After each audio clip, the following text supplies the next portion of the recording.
United States က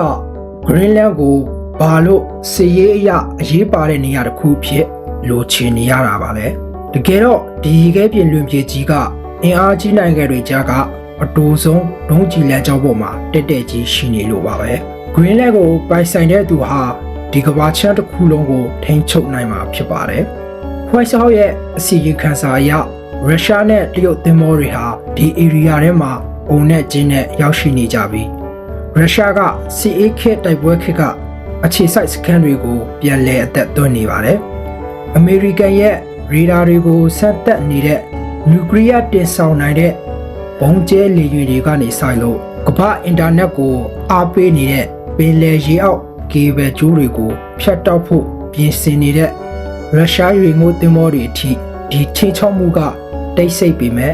တကယ်ကိုအစစ်အမှန်ဖြစ်နေတာပါ။ဒါပေမဲ့အရင်ဆုံးဒိမတ်ရဲ့စစ်တီအင်အား2000နဲ့နာမည်ကျော် Serious လို့ခေါ်တဲ့ခွေဆွဲစွတ်ဖာကင်းလဲအဖွဲ့ကိုကြော်ဖြတ်ရပါအောင်မယ်။နိုင်ရှင်ကြည့်ရင်တော့အမေရိကန်မှာတာဝန်ထမ်းဆောင်နေတဲ့စစ်တီ1.4 တန်းနဲ့လေယာဉ်1300ရှိပါတယ်။ဒါပေမဲ့ White House ရဲ့အဆိုအရ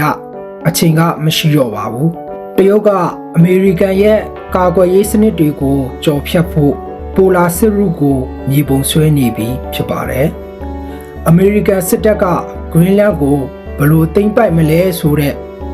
စစ်ဗျူဟာ9ဆင့်ကိုကျွန်တော်တို့ခွဲခြမ်းစိတ်ပြထားပါတယ်။အဆင့်1မှာတော့အမေရိကန်က EA-18G ဂရူလာတွေနဲ့အထူးပြုလုပ်ထားတဲ့ဂျူရုတွေကိုသုံးပြီး Digital မျက်စိပိတ်စနစ်ကိုစတင်မှာပါ။အဆင့်2ကတော့ရုရှားဒါမှမဟုတ်တရုတ်တွေဝင်မနောက်ရှက်နိုင်အောင်ရေတပ်ကပိတ်ဆို့တာပဲဖြစ်ပါတယ်။ရန်သူသင်္ဘောတွေနဲ့ရေငုတ်သင်္ဘောတွေမလာနိုင်အောင်ဒီကြားပေါက်ကိုပိတ်ဆို့သွားမှာဖြစ်ကြောင်းရှေ့ကဗီဒီယိုမှာဆက်ကြည့်လိုက်ရအောင်ပါ။အမေရိကန်က Greenland ကိုဘာလို့ရုတ်တရက်အစွဲလန်းကြီးဖြစ်နေရတာပါလဲ။ Greenland ကအေးခဲနေတဲ့လွင်ပြင်တစ်ခုသက်သက်မဟုတ်တော့ပါဘူး။ဒါဟာကမ္ဘာပေါ်မှာအလူရရဆုံးနေတစ်ဖြစ်လာပါပြီ။မြောက်အမေရိကနဲ့ဥရောပကြားမှာတက်တက်ရှိနေတော့အမေရိကန်ရုရှားနဲ့တရုတ်တို့ကြားအတူဆုံးဒုံးကျည်လမ်းကြောင်းကိုပိုင်ဆိုင်ထားတာပါ။ရုရှားဒါမှမဟုတ်တရုတ်ကစစ်ရေးအရသိမ်းပတ်လိုက်မယ်ဆိုရင်အမေရိကန်အတွက်ကြီးမားတဲ့ချိန်ချောက်မှုဖြစ်လာမှာပါ2026ခုနှစ်မှာ White House ကပြင်းထန်တဲ့သတိပေးချက်တစ်ခုထုတ်ပြန်ခဲ့ပါတယ်ဒီကျွန်းကြီးကိုရုရှားနဲ့တရုတ်သင်္ဘောတွေဝိုင်းနေပြီဆိုတာပါပဲဒါပေမဲ့စိုးရိမ်စရာကသင်္ဘောတွေတင်မဟုတ်ပါဘူးမြောက်ပိုင်းကယူဟာမြောက်အပြောင်းလဲကြီးတစ်ခုလုံးဖြစ်နေတာပါအခိုင်အမာတိဆောက်ထားတဲ့ကိုလာတိုက်ခိုက်ရေးဗဟိုချက်အိုလန်ညာကူပါရေတက်အခြေစိုက်စခန်းကနေရုရှားရဲ့နျူကလ িয়ার တင်ဆောင်နိုင်တဲ့ဘုံကျဲလေယာဉ်တွေဟာ Greenland စီကိုဓာတ်ရက်ပြန်တန်းလာနေပါတယ်။ဒါတွေဟာအမေရိကန်ရဲ့ရေဒါတွေကိုစမ်းသပ်ဖို့နဲ့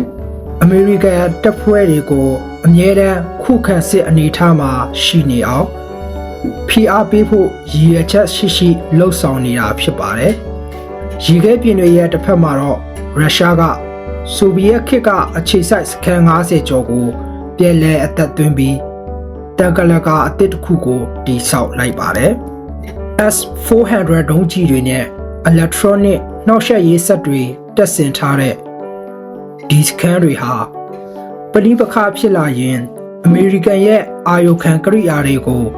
မျက်စိကန်းတော့အောင်လုပ်ဖို့တည်ဆောက်ထားတာပါ။ဒါဟာ Greenland ကိုအကာအကွယ်ဒိုင်းတစ်ခုကနေဗျူဟာမြောက်ဝင်ထုတ်ဝင်ပိုးတစ်ခုဖြစ်သွားစေပါတယ်။တစ်ချိန်တည်းမှာပဲတရုတ်ကရေရှည်စီမံကိန်းအနေနဲ့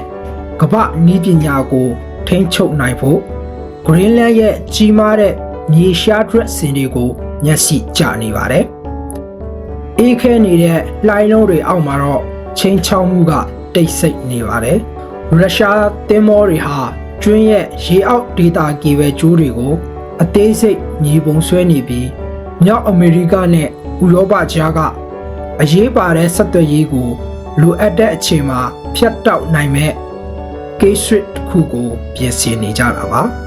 ဒီအစစ်စစ်လှုပ်ဆောင်မှုတွေမှာနိုင်ငံနှစ်ခုကြားဓာတ်ရိုက်နှိုင်းယှဉ်ဖို့လိုအပ်ပြီးဘဏ္ဍာရေးကွာဟချက်ကပထမဆုံးကြည့်ရမယ့်အချက်ဖြစ်ပါတယ်။အမေရိကန်ရဲ့စစ်သုံးစရိတ်ဟာအခုဆိုရင်ဒေါ်လာ1.5 ထရီလီယံကျော်သွားပါပြီ။တစ်ဖက်မှာတော့အာတိတ်ဒေသရဲ့အချို့အခြားအာဏာကိုကာကွယ်ဖို့2026မှာအသုံးစရိတ်တိတိတသာတိုးမြင့်ဖို့စီစဉ်ထားပေမဲ့ဒိန်းမတ်ရဲ့ဘတ်ဂျက်ကတော့ဒေါ်လာ12ဘီလီယံဝန်းကျင်ပဲရှိပါသေးတယ်။အမေရိကန်ကတာဝန်ထမ်းဆောင်နေတဲ့စစ်သည်1.4 သန်းကိုအမိတ်ပေးနေချိန်မှာအာတိတ်မှာတက်ဆွဲထားတဲ့သူတွေအပါအဝင်ဒိန်းမတ်ရဲ့စစ်တပ်တစ်ခုလုံးမှာစစ်သည်2000ပဲရှိပါတယ်။အကယ်၍အမေရိကန်ကသူ့ရဲ့17ကြိမ်မြောက်လီထီတက်မတစ်ခုတည်းကိုဂွင်းလန်းစီပို့လိုက်မယ်ဆိုရင်တော့ဒီကျွန်းပေါ်ကဒိန်းမတ်တက်ခတ်ရေးတပ်ဖွဲ့တွေထက်10ဆလောက်ပိုများနေမှာဖြစ်ပါတယ်။ကောင်းကင်ယံမှာတော့လုံးဝအသာစီးရနေတာပါ။